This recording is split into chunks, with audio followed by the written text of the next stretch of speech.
사실 기존 그 정부 때 비판을 많이 받았던 것 중에 하나가 "현장을 잘 모른다."라는 이야기를 많이 들었거든요. 뭐 현장의 이런 목소리를 좀 들어보면서 또 세금이라든지 이런 공급 정책 같은 거 예측 가능하게 이렇게 흘러가는 게 가장 중요한데, 그런 부분들을 조금 더 경청하는 그 시간을 가질 필요가 있다라고 생각이 되네요. 근데 좀 이게 걱정되는 게, 일기 신도시 포함해서 노후계획 도시 특별법 같은 경우가 국회 통과되냐 마느냐, 이 아. 가능성에 대해서 또 많은 사람들이 관심이 있거든요.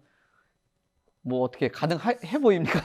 일단은 여야가 이 부분에서 좀 그래도 어느 정도 합의점을 찾고 있는 것 같아요. 어쨌든 그래요? 청신호가 네. 켜졌다는 기사들도 나오고 네. 있는데 일단 더불어민주당이 이례적으로 적극적인 이 법안 처리를 음. 좀 의지가 있습니다. 음. 그래서 또 민주당이 그렇게 판단한 이유가 보면은 대선 1도시 1기 신도시인 분당, 일산, 편촌, 삼봉, 중동 등, 그러니까 재건축 연내 30년을 맞이한 그쪽이 거의 다 이 민주당 쪽 의원들이 상당히 많아요. 그렇다 보니까 오히려 이렇게 총선 앞두고 좀 호재가 될 수 있다, 이렇게 판단하고 있는 것 같고, 그러니까 1기 신도시가 약간 성남 분당갑이라든가 고양갑, 심상정 정의당 의원, 그리고 안철수 국민의 의원 빼고는 모두 다 민주당 의원 지역구예요. 그렇기 때문에 현재 이 지역목으로 봐도 약 75%가 민주당이기 때문에 이게 분명히 가능할 것으로 보이고, 또 국토부는 이달 중 법안을 국회에 제출해서 이르면 3월부터 논의가 진행되기 때문에 이 부분에서 어느 정도 좀 속도가 좀 날 것으로 보인다. 하지만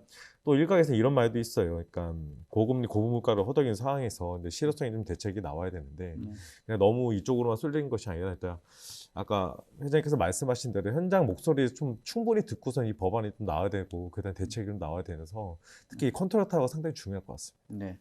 근데 지금 얘기하신 말씀 들어보면은, 참 취재하시면서 듣는 얘기들 보면 이게 자꾸 정치적으로 해석하고 표 계산해 가지고 그러니까 해줄 것 같이 하다가 끝나고 나면은, 선거 끝나고 나면 입 싹 닫고, 이게 좀 문제잖아요. 저는 항상 이런 거 항상 그래요. 그러니까 음.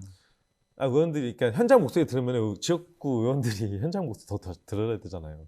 그럼 당연히 해야 되는 게 맞고 당연히 움직여야 되는데, 그동안 솔직히 뭘 했는지 항상 명함 나눠줄 때마다 하겠습니다 하다가 실질적으로 이제 끝나고 나면 진짜 대표님 말씀대로 입 싹 다 닫고 갑자기 그거는 계속 이런 얘기가 나온단 말이에요. 그래서 이런 부분을 좀 현실적으로, 정말 노후화된 지역에서 사신 분들, 정말 물이 녹물이 나올 정도로 사신 분들이 있거든요.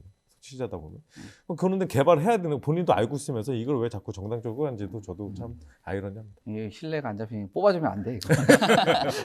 그 노후계획도시 특별법 어떻습니까? 그 일기 신도시 이제 범재건축 연합회는 어떤 기대감 좀 갖고 있습니까? 네.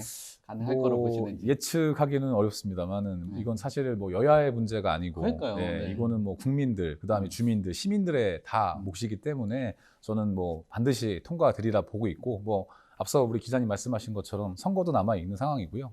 이 일기 신도시 특별법이라는 이런 용어보단 사실은 어떻게 보면은 지역상에 좀 문제가 있을 수도 있고, 여야 문제가 아니라 또 어떤 수도권 위주의 전부 포커싱 되다면 또 지방 쪽에 계신 분들도 소외될 수 있고 하다 보니까, 그냥 노후계획도시 특별법으로 준해서 여야 상관하지 말고 그 지역 상관하지 말고 해당 조건이 되면 실시하게끔 했으면 좋겠습니다. 예. 네.